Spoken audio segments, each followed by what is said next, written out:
أعوذ بالله من الشيطان الرجيم.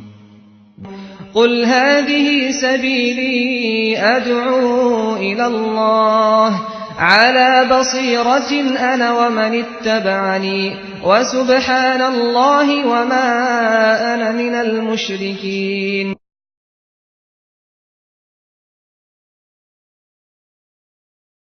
إن الحمد لله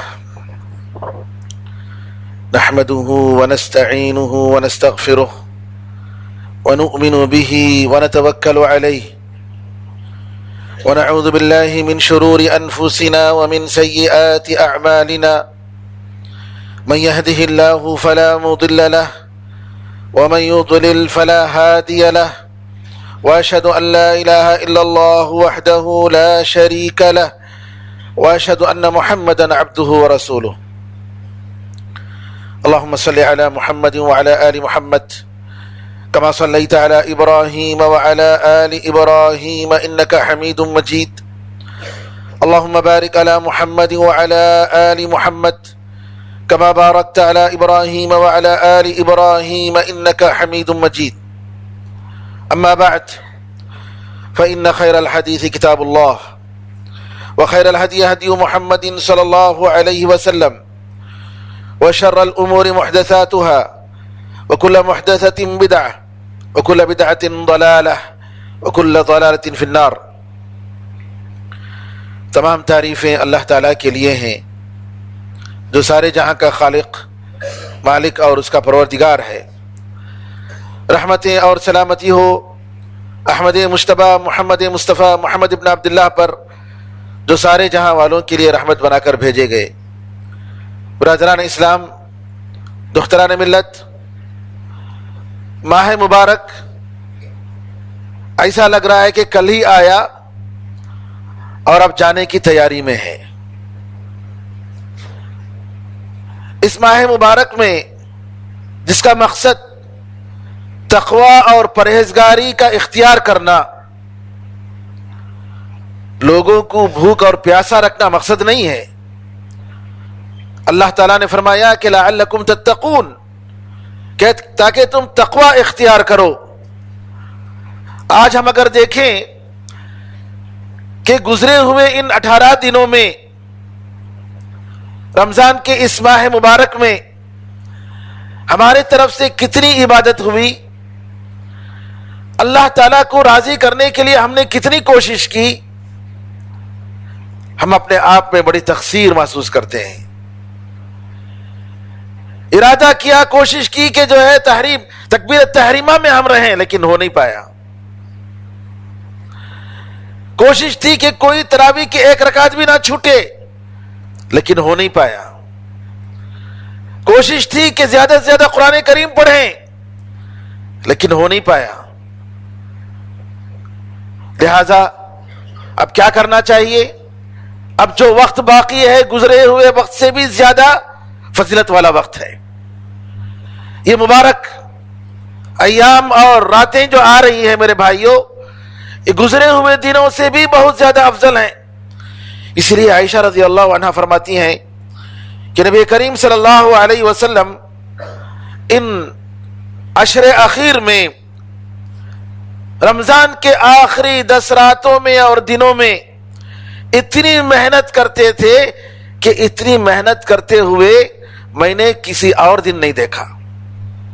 اللہ کی عبادت میں، اللہ کو خوش کرنے میں، ذکر و دعا میں،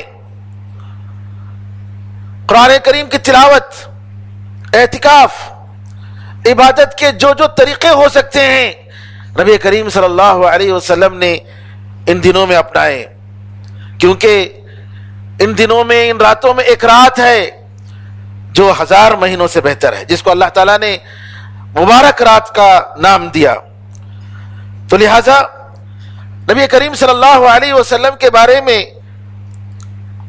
جو کیفیات ام المؤمنین عائشہ رضی اللہ عنہا فرماتی ہیں کہ نبی کریم صلی اللہ علیہ وسلم آخری عشر اخیر رمضان کا جب داخل ہو جاتا، کمر بستہ ہو جاتے، کمر بستہ ہو جاتے، یعنی پوری طریقے سے تیاری، گھر والوں سے، اپنی بیوی سے الگ ہو جاتے، اعتکاف میں بیٹھتے، گھر والوں کو جگاتے، اور جو بھی نماز پڑھ سکتا ہے اس کو نماز پڑھنے کا حکم دیتے، پوری رات جاگتے۔ یہ صرف 27 کی بات نہیں ہے۔ افسوس کے ساتھ کہنا پڑتا ہے کہ نبی کریم صلی اللہ علیہ وسلم کی سنت آج ہم لوگوں میں صرف 27 میں گھر کر رہ گئی ہے، لیکن یہ آخری عشرے کا نبی کریم صلی اللہ علیہ وسلم کا معمول رہا۔ اور پوری عبادت ان دنوں میں میرے بھائیوں بہت ساری مسجدوں میں قیام اللیل کا بھی انتظام ہوتا ہے تراویح کے ساتھ ساتھ۔ اور جیسا کہ ہم نے اس سے پہلے بتایا، رات کی نمازوں کے لیے کوئی فکس نمبر نہیں ہے۔ اگر آپ دونوں نمازیں پڑھ سکتے ہیں تو پڑھیں، یہ عبادت کا موقع ہے، اور عبادتوں میں نماز سب سے بہترین عبادت ہے، اس لیے کہ نماز میں قرآن کریم کی تلاوت، اللہ کا ذکر، اللہ سے دعا، رکوع اور سجدہ، جو کہ اللہ کے سامنے عاجزی اور ذلت ظاہر کرنے کے بہت بڑے مظاہر ہیں، یہ ساری چیزیں نماز میں موجود ہیں۔ اس لیے نماز بہترین عبادت۔ اگر کوئی شخص قرآن کو لے کر تنہائی میں نماز پڑھنا چاہتا ہے، قرآن اس کو زیادہ یاد نہیں ہے، وہ موبائل میں قرآن دیکھتے ہوئے ان راتوں میں نماز پڑھ سکتا ہے، کوئی حرج نہیں ہے۔ یا قرآن کریم کو لے کر لمبی لمبی نماز پڑھنے کے لیے قرآن کریم کو دیکھ کر پڑھ سکتا ہے، اور اگر اس کے پیچھے گھر میں لوگ اس کی امامت پہ نماز پڑھ رہے ہیں تو بھی کوئی حرج نہیں ہے۔ تو نبی کریم صلی اللہ علیہ وسلم کے بارے میں نعمان بن بشیر رضی اللہ تعالیٰ عنہ فرماتے ہیں، نبی کریم صلی اللہ علیہ وسلم کے ساتھ ایک مرتبہ ہم رمضان میں 23ویں رات 1/3 رات تک ہم لوگ نماز پڑھتے رہے۔ نبی کریم صلی اللہ علیہ وسلم اعتکاف کی جگہ میں نماز پڑھ رہے تھے، تو صحابہ آپ کے پیچھے لگ گئے، اور رسول اللہ صلی اللہ علیہ وسلم کو معلوم تھا، کیونکہ نبی کریم صلی اللہ علیہ وسلم نے بلند آواز سے تلاوت کی 1/3 حصے تک، لیکن پڑھے آپ نے وہی 11 یا 13 رکعت، لیکن آپ کی نماز جو لمبی ہوتی تھی، اتنی لمبی کہ سبحان اللہ، کبھی کبھی ایک رکعت میں 5 پارے پڑھ دیتے تھے۔ نعمان بن بشیر کہتے ہیں پھر ہم نے 25ویں رات آپ کے ساتھ تقریباً آدھی رات تک ہم نے قیام کیا نماز۔ پھر ہم نے نبی کریم صلی اللہ علیہ وسلم کے ساتھ 27ویں رات ہم نے قیام کیا، اور نبی کریم صلی اللہ علیہ وسلم کی نماز جب ختم ہوئی ہمیں ایسا محسوس ہوا کہ اب سحری کرنے کے لیے وقت نہیں ہے۔ سنن نسائی کی یہ صحیح حدیث ہے۔ کہنے کا مطلب یہ ہے کہ ان دنوں میں، ان راتوں میں زیادہ سے زیادہ عبادت کرنے کی ضرورت ہے۔ میرے بزرگوں، میرے بھائیوں، اپنی اطاعتوں اور عبادتوں کے ذریعے اللہ تعالیٰ کا قربت حاصل کرنے کی ہمیں کوشش کرنی چاہیے۔ گزرے ہوئے ایام میں ہم سے غفلت ہوئی، لیکن آنے والی ایام میں غفلت یہ ہماری تباہی اور بربادی کا سبب بنے گا۔ نعوذ باللہ من ذالک۔ زندگی کو موت سے پہلے غنیمت جان لیں۔ جو اللہ نے صحت دی ہے آپ کو کہ الحمدللہ آپ نماز پڑھ سکتے ہیں، آپ اسپتال میں نہیں ہیں۔ کتنے مریض ہیں جن کی تمنا ہے کہ وہ آئیں نماز پڑھیں، لیکن وہ نماز نہیں پڑھ پاتے ہیں آپ کے ساتھ، بیمار ہیں، بیماری نے ان کو روک لیا ہے، تو لہٰذا اس کو غنیمت جانیں۔ نبی کریم صلی اللہ علیہ وسلم فرماتے ہیں کہ نیک عمل میں جلدی کرو فتنوں کے آنے سے پہلے۔ جیسے رات کا ٹکڑا ایک حصہ جب آتا ہے تو دوسرا حصہ آنے لگتا ہے، اندھیری رات کا، بالکل اسی طریقے سے یہ فتنے آ رہے ہیں کہ ایسے فتنے جس میں آدمی صبح میں مومن ہوگا، شام میں کافر ہوگا، شام میں مومن ہوگا، صبح میں کافر ہوگا، اور دنیا کی معمولی پونجی کے لیے اپنا دین بیچ دے گا۔ ایک اور حدیث میں نبی کریم صلی اللہ علیہ وسلم فرماتے ہیں کہ نیک عمل میں جلدی کرو 7 چیزیں آنے سے پہلے۔ کیا تم ایسی فاقہ کشی، محتاجی کا انتظار کرتے ہو جو ساری چیزوں کو بھلا دے، ساری لذتوں کو بھلا دے؟ انسان فخر اور فاقہ کشی میں خطرہ یہ ہوتا ہے کہ کہیں کافر نہ بن جائے محتاجی کی وجہ سے، اور کتنے ایسے دیہاتوں میں لوگ ہیں جو نعوذ باللہ فقر و فاقہ کشی کی وجہ سے دوسروں کے دین کو قبول کر لیتے ہیں. نبی کریم صلی اللہ علیہ وسلم نے فرمایا کہ کیا تم انتظار کر رہے ہو ایسی فاقہ کشی کا جو تم کو بھلا دے، یا ایسی مالداری کا جو تمہیں حد سے زیادہ تمہارے آگے بڑھا دے، حد سے زیادہ تمہارے اندر تکبر پیدا کر دے، جس میں تم اللہ تعالیٰ کی شریعت کی پرواہ نہ کرو، یا تم ایسی بیماری کا انتظار کر رہے ہو جو تمہاری ساری زندگی کو ختم کر کے رکھ دے، یا ایسے بڑھاپے کا انتظار کر رہے ہو جس میں آدمی بالکل کمزور ہو کر اپنی طاقتوں کو کھو جاتا ہے، یا موت کا انتظار کر رہے ہو جو انسان کی زندگی کو ختم کرنے والی ہے، یا دجال کا انتظار کر رہے ہو، کیا ہی برا انتظار کی جانے والی چیز ہے، یا قیامت کا انتظار کر رہے ہو، اور قیامت سب سے کڑوی اور سب سے خطرناک ہے. قرآن میں اللہ تعالیٰ بار بار کہتا ہے وَسَارِعُوا إِلَى مَغْفِرَةٍ مِّن رَبِّكُمْ وَجَنَّةٍ عَرْضُهَا السَّمَاوَاتُ وَالْأَرْضُ أُعِدَّتْ لِلْمُتَّقِينَ. جلدی کرو اپنے پروردگار کی معافی کی طرف، مغفرت کی طرف، اور ایسی جنت کی طرف جس کی چوڑائی آسمان و زمین کی چوڑائی کے برابر ہے. کن کے لیے تیار کی گئی ہے؟ جو تقوی اختیار کرنے والے ہیں، متقیوں کے لیے، پرہیزگاروں کے لیے. اللہ تعالیٰ کہتا ہے جلدی کرو، دیر نہ کرو. کل کیا ہوگا نہیں معلوم، کل رہیں گے کہ نہیں رہیں گے نہیں معلوم. یہ نہیں کہنا کہ بڑے ہونے کے بعد میں، عمر ہونے کے بعد توبہ کر لوں گا، اس وقت میں نماز پڑھ لوں گا. میرے بھائیوں، خواہشات اور دعوے سے جو ہے جنت نہیں ملے گی، محنت سے، عمل سے. لہذا ان مبارک دنوں میں لوگ پہچانے جاتے ہیں، برے اور اچھے لوگ. اچھے لوگ مسجدوں میں عبادت کرتے ہیں، گھروں میں عبادت کرتے ہیں، قرآن کریم کی تلاوت میں ان کی زبانیں مشغول رہتی ہیں. برے لوگ مسجد کے باہر کھڑے ہو کر اپنے دوستوں کے ساتھ بات چیت کرتے رہتے ہیں. برے لوگ مارکیٹوں میں، نعوذ باللہ، خرید و فروخت میں، عید کی تیاری میں ان کا پورا آخری عشرہ گزر جاتا ہے.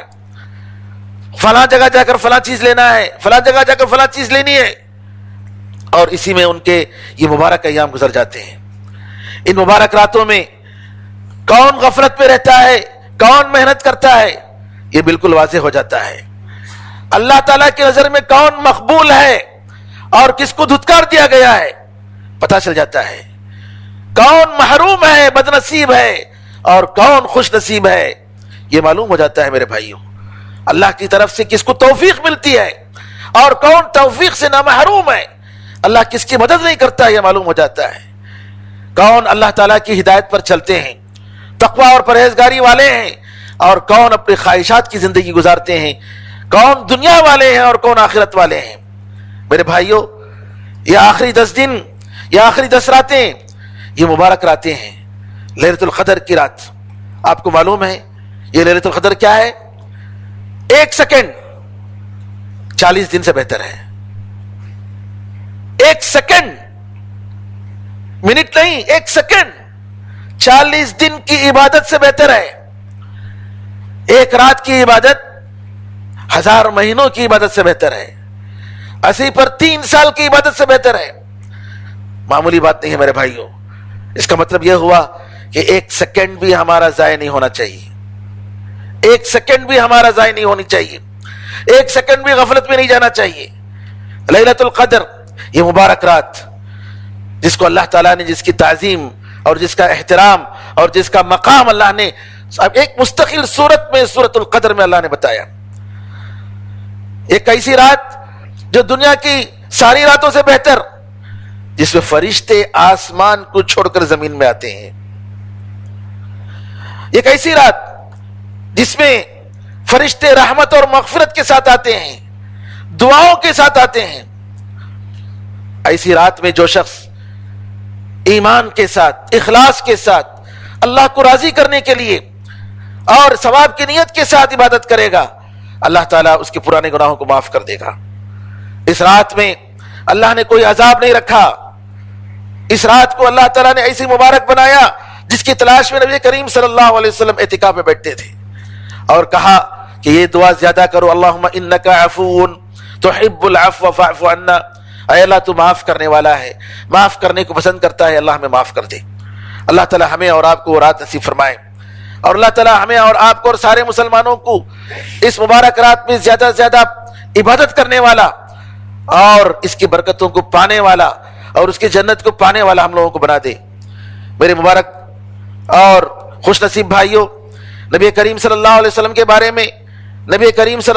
بارے میں عائشہ رضی اللہ عنہ فرماتی ہیں کہ نبی کریم صلی اللہ علیہ وسلم جب سے آپ نے اعتکاف شروع کیا، آپ رمضان کے آخری 10 دنوں اور راتوں میں عبادت کرتے تھے، اعتکاف میں بیٹھتے تھے، حتیٰ کہ آپ کی وفات ہو گئی۔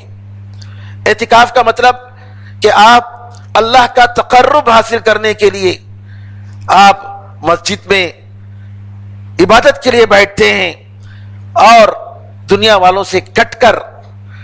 اس کا مطلب یہ نہیں کہ آپ کا جسم تو یہاں موجود ہے لیکن آپ کا دل جو ہے آپ کے بزنس میں لگا ہوا ہے، آپ کی دنیا میں لگا ہوا ہے، اور موبائل کے ذریعے آپ جو ہے سارے لوگوں سے تعلقات رکھے ہوئے ہیں۔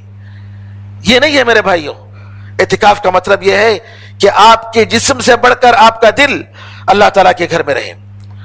اس کا مقصد دل کی پاکیزگی، اللہ تعالیٰ کے ساتھ تنہائی میں وقت گزارنا، اپنے گناہوں پر رونا، پشیمان ہونا، افسوس کرنا، ندامت کا اظہار کرنا، لیلۃ القدر کی تلاش کرنا اور دنیا کی غلاظتوں سے اپنے دل کو پاک کرنا۔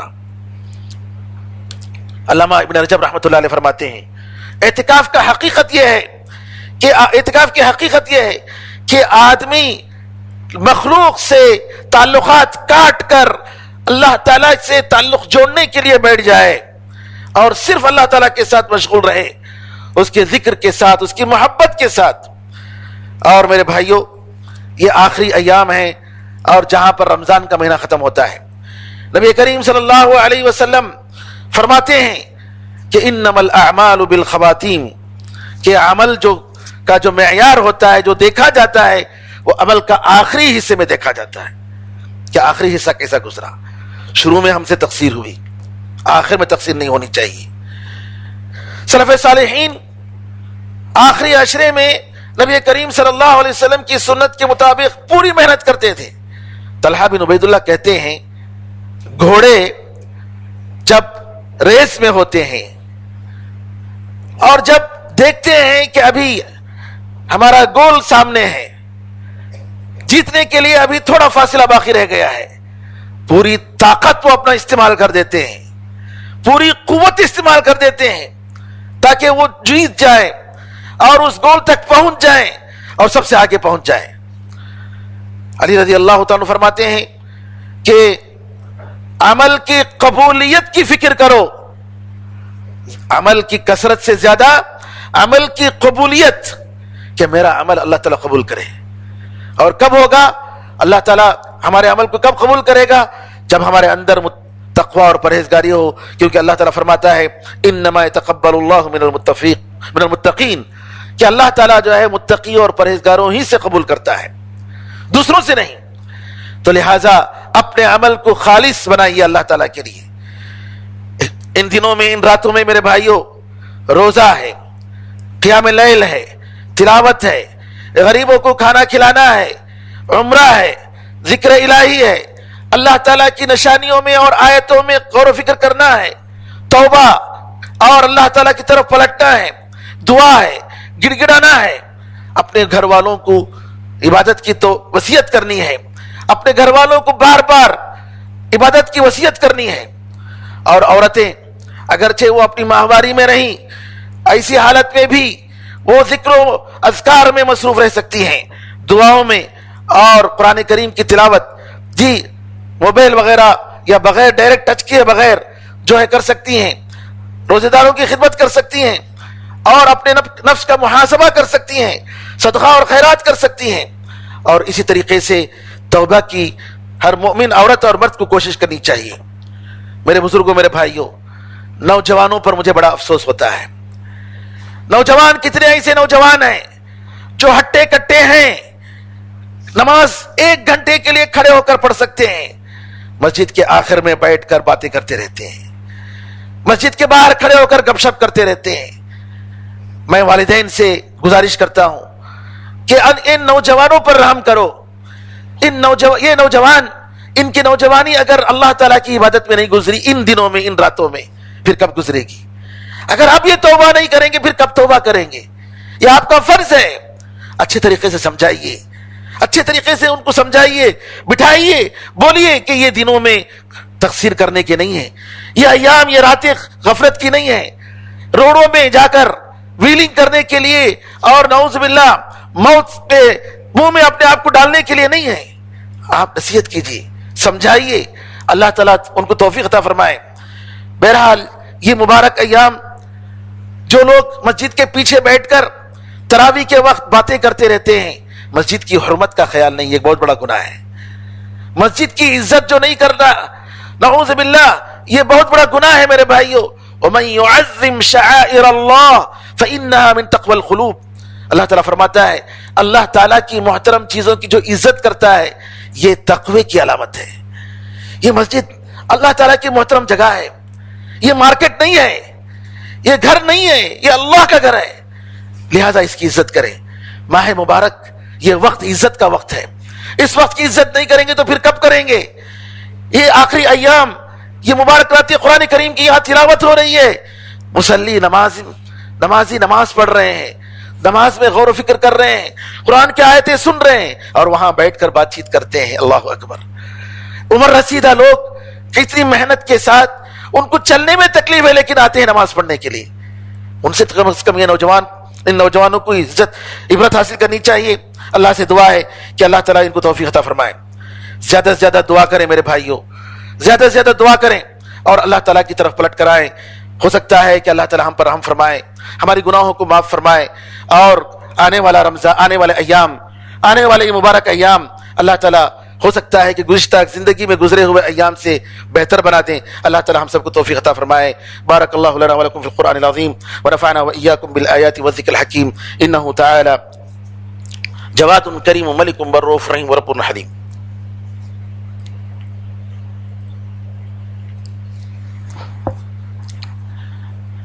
ان الحمد للہ نحمده ونستعینه ونستغفره ونؤمن به ونتوکل علیہ۔ برادران اسلام، دختران ملت،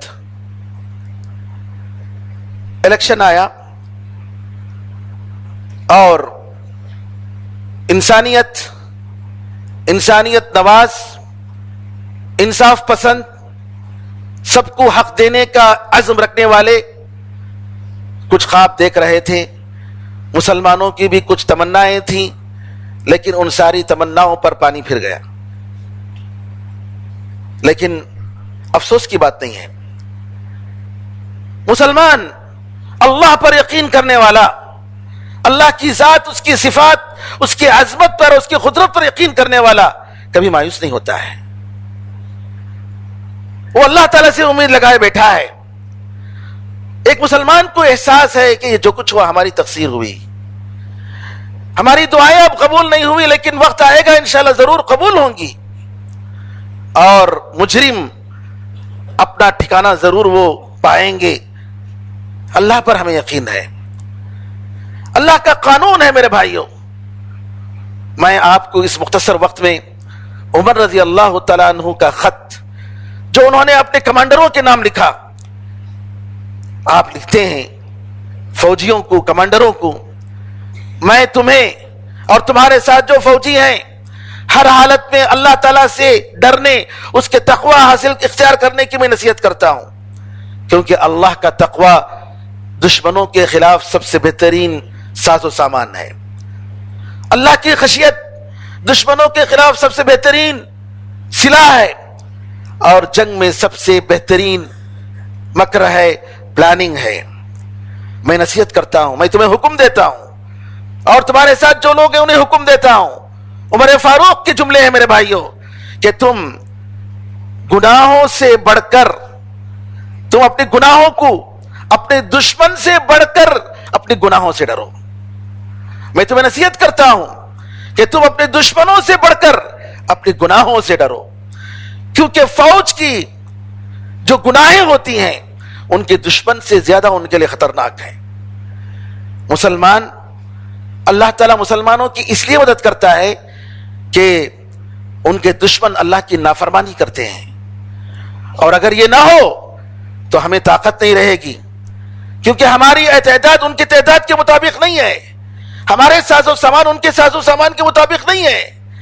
اور جب ہم ان کے اور ہمارے درمیان گناہوں میں برابری ہو گئی تو طاقت اور ساز و سامان میں وہ ہم سے زیادہ فوقیت رکھتے ہیں، لہذا وہ جیت جاتے ہیں.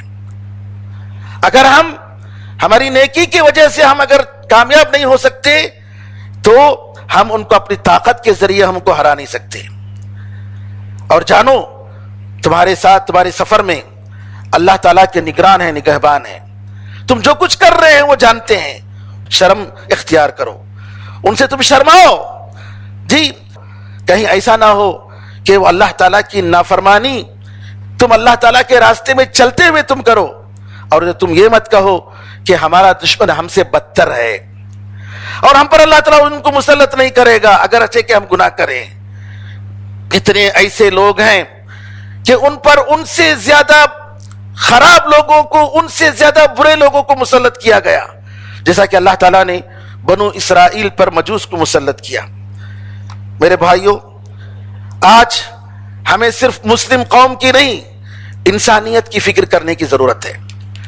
سارے معصوم انسانیت کی فکر کرنے کی ضرورت ہے. اس ملک کی سلامتی کی فکر کرنے کی ضرورت ہے، اور اللہ سے ڈرنے کی ضرورت ہے، کسی اور سے ڈرنے کی ضرورت نہیں. مسلمانوں میں عقیدے کا بگاڑ ہے. یہ عقیدے کا بگاڑ، یہ شرک، یہ قبر پرستی، یہ بدعت و خرافات، اس کے ساتھ اللہ کی مدد نہیں آئے گی. یہ بدعمالیاں، یہ سود، یہ حرام خوری، اور یہ نعوذ باللہ فاحشی، جی ہمارے درمیان جو بے حیائی، عورتوں میں جو بے حیائی، مردوں میں جو بے حیائی، بے دینی، اس کے ساتھ اللہ کی مدد ہرگز نہیں آئے گی. لہذا ضرورت ہے کہ اپنوں میں ہم کام کریں، اصلاح کا کام کریں، دعوت کا کام کریں، اللہ تعالیٰ کی طرف پلٹ کر آئیں، نمازوں کی پابندی کریں، توبہ کریں، اپنے آپ میں اتحاد پیدا کریں، سارے لوگوں کے ساتھ اپنے تعلقات پیدا کریں، ویلفیئر کام کو آگے بڑھائیں، ایجوکیشن کی طرف توجہ دیں. تعلیم کے بغیر ترقی نہیں ہو سکتی. اور میڈیا اور لا کے میدان میں ہم اپنے بچوں کو ڈالیں، ہیومن رائٹس کے ادارے کھولیں، اور ساری دنیا والوں کو دعوت دیں تاکہ وہ جنت پائیں اور دوزخ کے عذاب سے وہ نجات پائیں. یہ ہمارا فریضہ ہے. اگر ہم یہ کریں گے تو ہم یہاں باقی رہیں گے. اگر ہم یہ کریں گے یہاں باقی رہیں گے. اگر ہم نہیں کریں گے اللہ تعالیٰ ہماری جگہ دوسروں کو لائے گا، اور وہ لوگ کریں گے اور ان کے ذریعے اللہ تعالیٰ دعوت کو پھیلائے گا، خیر کو پھیلائے گا. اللہ سے دعا ہے کہ اللہ تعالیٰ ہم سب کو حسن عمل کی توفیق عطا فرمائے. اللهم صل على محمد وعلى آل محمد كما صليت على إبراهيم وعلى آل إبراهيم إنك حميد مجيد. اللهم بارك على محمد وعلى آل محمد كما باركت على إبراهيم وعلى آل إبراهيم إنك حميد مجيد. وصل على جميع الأنبياء والمرسلين والملائكة المقربين والخلفاء الراشدين وعلى جميع الصحابة أجمعين ومن تبعهم بإحسان إلى يوم الدين. عباد الله رحمكم الله، إن الله يأمر بالعدل والإحسان وإيتاء ذي القربى وينهى عن الفحشاء والمنكر والبغي يعظكم لعلكم تذكرون. فاذكروا الله يذكركم وادعوه يستجب لكم، وذكر الله أعلى وأولى وأعز وجل وأهم وأتم وأكبر.